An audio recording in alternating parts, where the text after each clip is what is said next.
In the early hours of May 2, 2025, beneath a sky still heavy with dawn's fading darkness, Israeli warplanes thundered over Damascus to deliver a second strike on Syrian soil in just 2 days.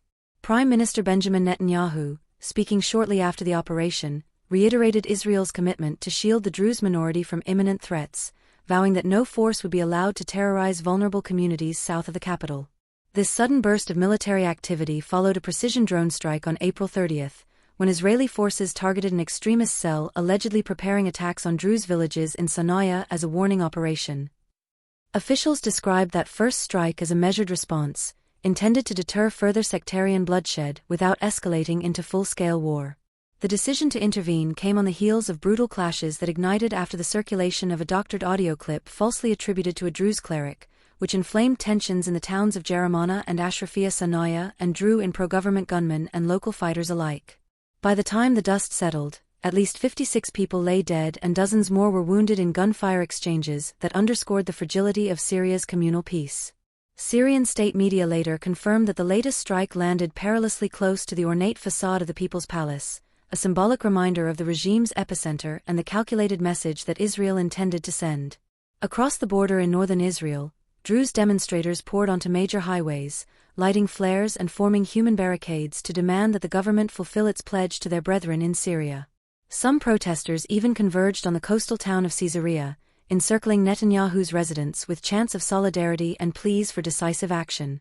Back in Damascus, official spokespeople denounced the raids as blatant violations of Syrian sovereignty, asserting that they would protect all components of the nation, Druze included, and vowing to repel any foreign intervention. Yet even as Damascus issued its defiant proclamations, the regional balance of power was shifting. A recent leak of Iranian diplomatic cables exposed Tehran's once grand strategy to bind post-war Syria to its orbit by rebuilding key infrastructure, a plan that collapsed spectacularly when rebel forces seized power in December. This latest military flashpoint unfolds against a backdrop of sweeping transformation inside Syria. In late December 2024, Hayat Tahrir al-Sham, an Islamist coalition that once operated under al-Qaeda's banner, ousted President Bashar al-Assad, installing former HTS commander Ahmed al-Sharaa as interim president on January 29, 2025. Only weeks later, al-Sharaa signed a provisional constitution granting HTS 5 years of governing authority, promising freedom of expression and minority protections even as skeptics warned of creeping theocracy.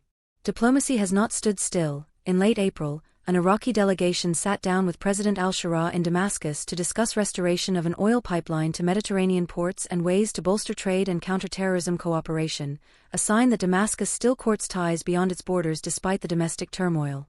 Yet while the new leadership juggles diplomatic overtures and constitutional overhaul, the specter of sectarian violence and foreign meddling looms large, and Israel's warning strikes make clear that for many in the region, the fight to protect vulnerable communities is far from over.